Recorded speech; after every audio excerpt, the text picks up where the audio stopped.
continue to watch people think it's okay to bomb a hospital with children. What is wrong with that? Stop it with trying to politicize. Ain't nothing changed, nothing new here to see. This ain't nothing but some political maneuvering. America. Welcome to the eulogy, eat it up. It's called political buffoonery. Hey there, everybody, and welcome to This Week in DUMBmocracy, where we showcase some of the dumbest newsmakers of the week. I wonder if you've ever heard of the term useful idiot. It dates back to the Cold War era, and it refers to brainwashed American Marxists who disseminate communist propaganda in America, and the effect of it is to infect the political culture with those ideas. Well, the Cold War may be over, but the idea of the useful idiot remains, and I can think of no one who better embodies it than Congresswoman Rashida Tlaib. But before I get into all the reasons why I think Rashida Tlaib is the ultimate useful idiot in today's current events, I'm going to ask you to please subscribe to the channel, hit the notification bell so you don't miss any other shows, and if you like what you see and hear in this video, and honestly, I wouldn't blame you if you don't, because making this video is infuriating me. But if you like my opinions, please smash the thumbs up button, like, comment, share the show with your friends, all that good stuff. Let's start our analysis with this tweet from Rashida Tlaib. This tweet was in reaction to news breaking of an explosion at or near a hospital in Gaza. The reports initially coming out from Hamas was that Israel had bombed a hospital, killing hundreds of civilians. And in response to that news, solely sourced by Hamas, Rashida Tlaib took to Twitter to say, quote, Israel just bombed the Baptist hospital, killing 500 Palestinians, doctors, children, patients, just like that. I wonder how she knew who the victims were. There was no other reporting at that moment when she posted this tweet saying who were among the dead. She just embellished this on her own in characterizing what's happening. So that's a pretty big assumption made by a sitting congresswoman based upon a single source, that being from a terrorist organization. Not to mention that the fog of war had descended over this story, and no corroboration had been done at this point. Tlaib decides to go on. At POTUS, this is what happens when you refuse to facilitate a ceasefire and help de-escalate.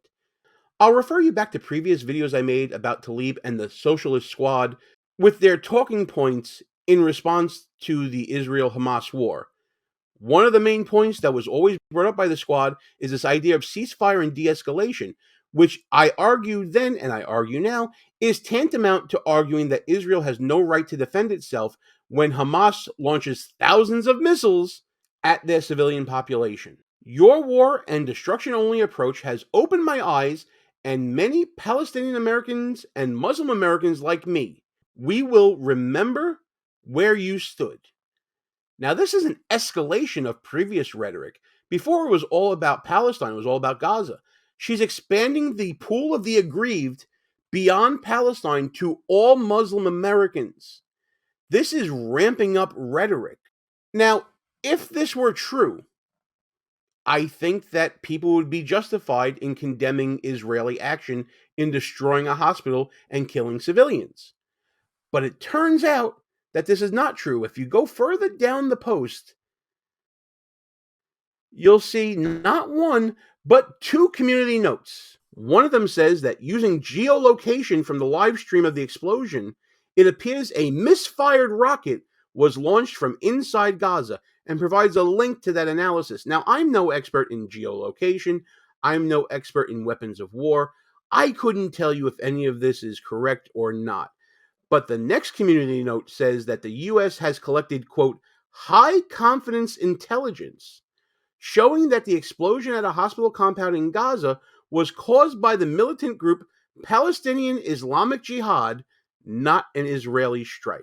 Yet here we are, a day later, a day after this tweet, and it still remains. And Rashida Tlaib is unapologetically keeping this up and ramping up the rhetoric. Which brings us to the events of yesterday, where Rashida Tlaib not only ramped up the rhetoric, but in my opinion, created a disturbance tantamount to an insurrection in the Capitol. So the next day after the tweet, Rashida Tlaib was part of a rally outside of the Capitol, and she continued to push the now debunked story about this hospital. Continue to watch people think it's okay to bomb a hospital with children. So a sitting member of Congress, in the face of reporting from her own government, is siding with information provided by a terrorist organization and continuing to spread their message. Let me say that one more time so it really sinks in.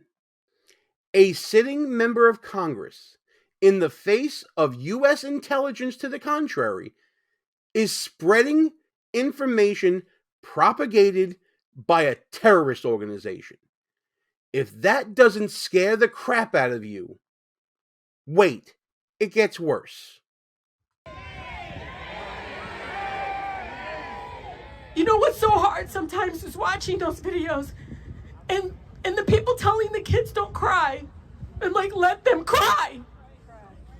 And they're shaking, and somebody, you know this, they keep telling them not to cry in Arabic. They can cry, I can cry, we all can cry. If we're not crying, something is wrong. Now, I understand that what's going on in Gaza and in Israel is very close and personal to Congresswoman Tlaib. I get that.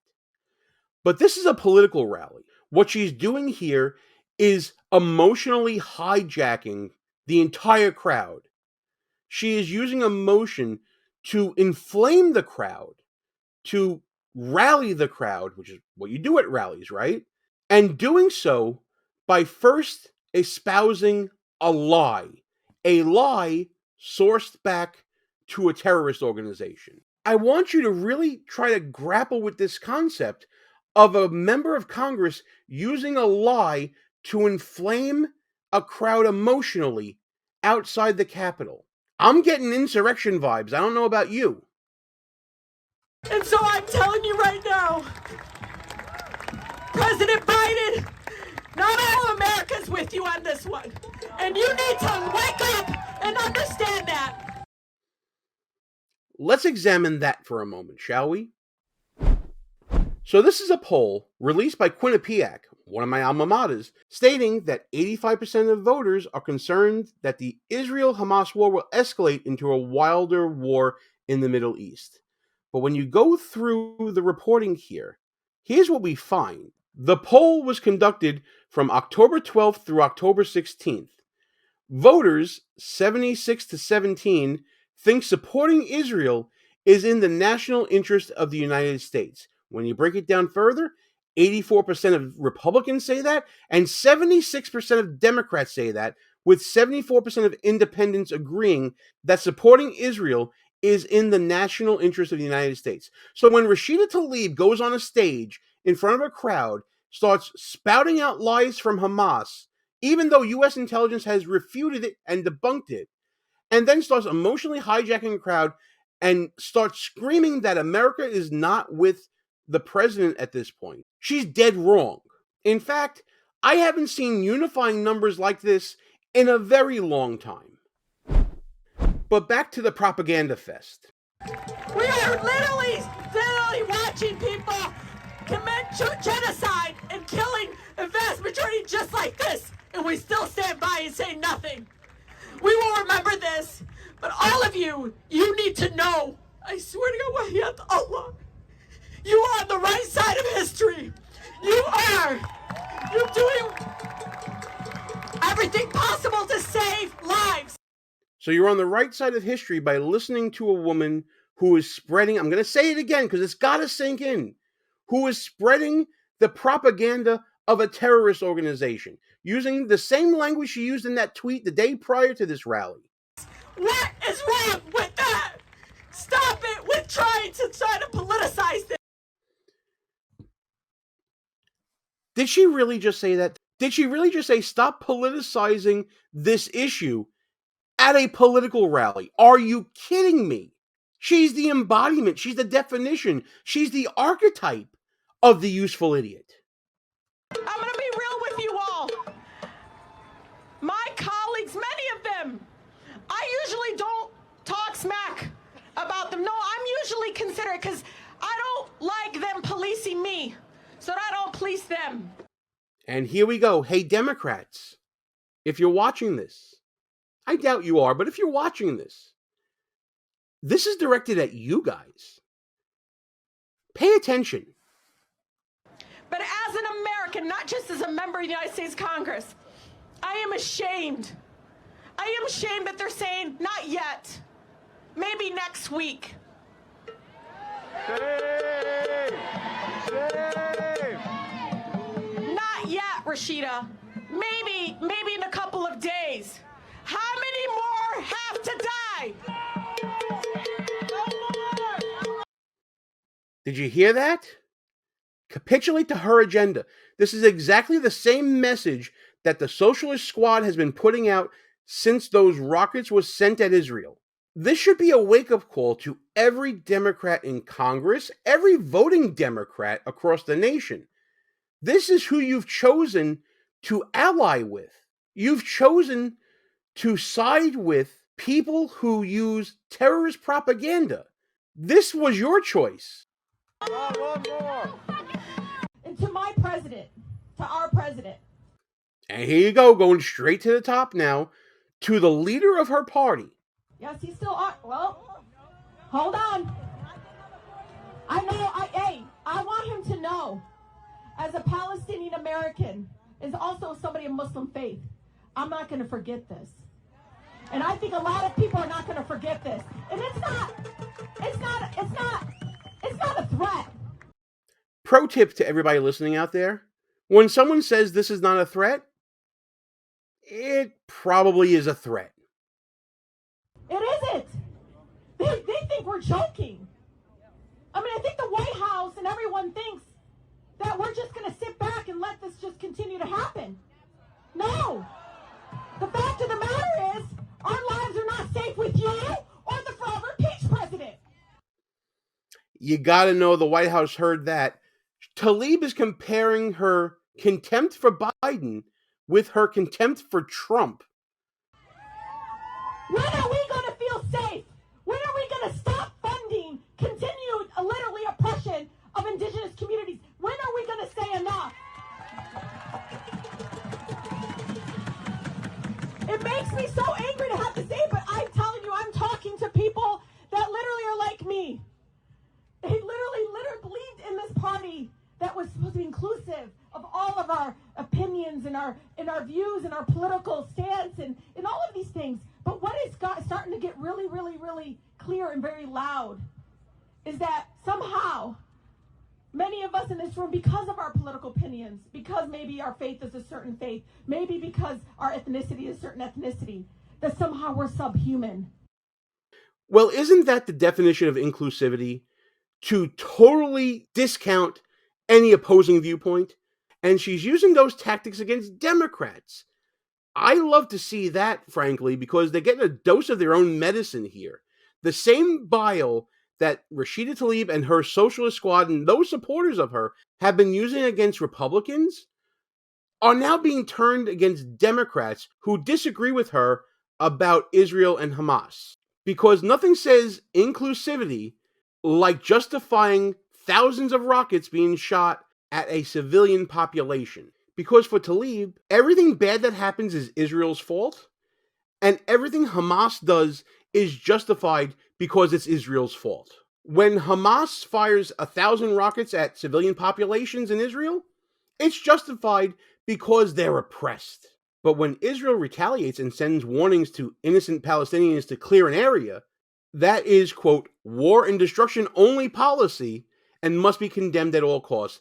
Again, this is terrorist talking points, terrorist propaganda coming from a congresswoman to a now inflamed crowd who then go into the Capitol and this happens. Like what you see so far?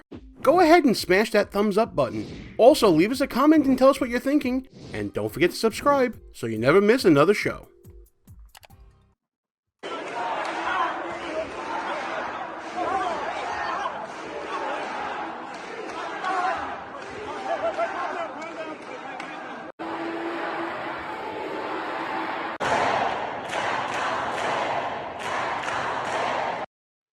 That's right. The crowd stormed the Capitol, as it were. There were arrests made, and, well, just take a look at the scene.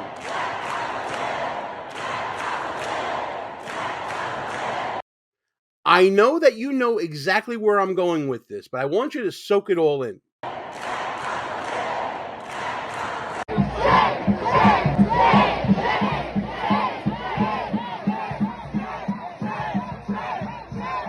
So you have streets blocked, people getting arrested, protests going on in the Capitol, which I assume are not authorized to be there. And as you'll see next, interference with official business going on in the Capitol.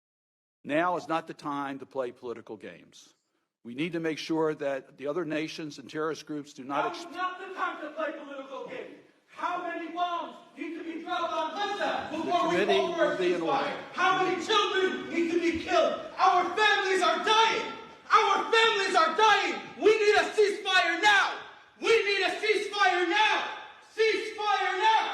Ceasefire now. 18 years ago, Israel took the brave step of dismantling Israeli settlements in Gaza, handing it committing genocide in Gaza. Genocide in Gaza, and we're funding it.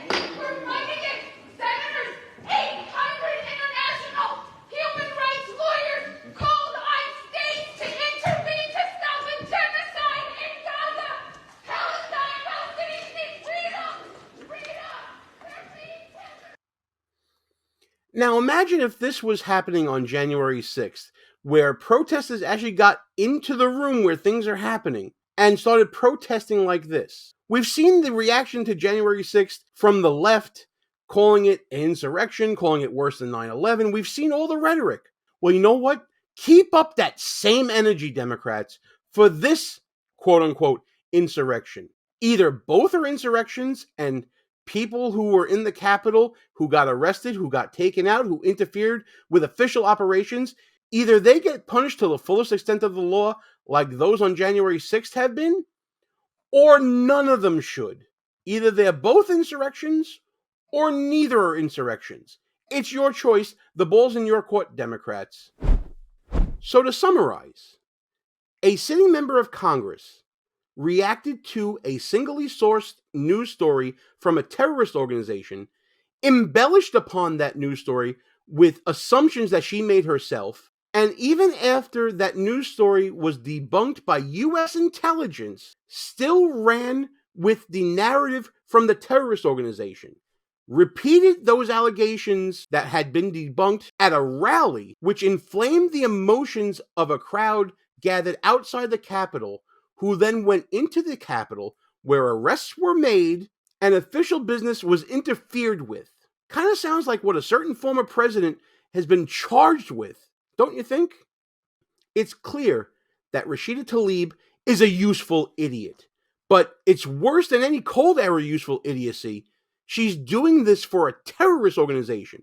They say something, she shuts her brain off, she stops all critical thinking, and she parrots what a terrorist organization is saying, and then keeps repeating it even when it's debunked. This is, without a doubt, the most irredeemable buffoonery of the year. I'm completely disgusted with this woman, and frankly, that's all I really have to say. But I want to know what you think about all this. Do you agree with my evaluation of this? Let me know in the comments, and please, like the channel, share the show with your friends, subscribe to the channel, hit that notification bell.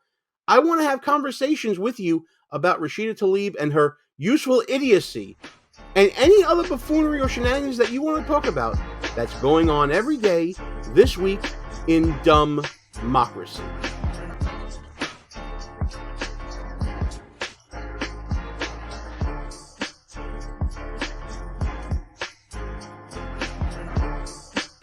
All views and opinions expressed here are not necessarily of the mainstream media and may offend some listeners. It's called political buffoonery.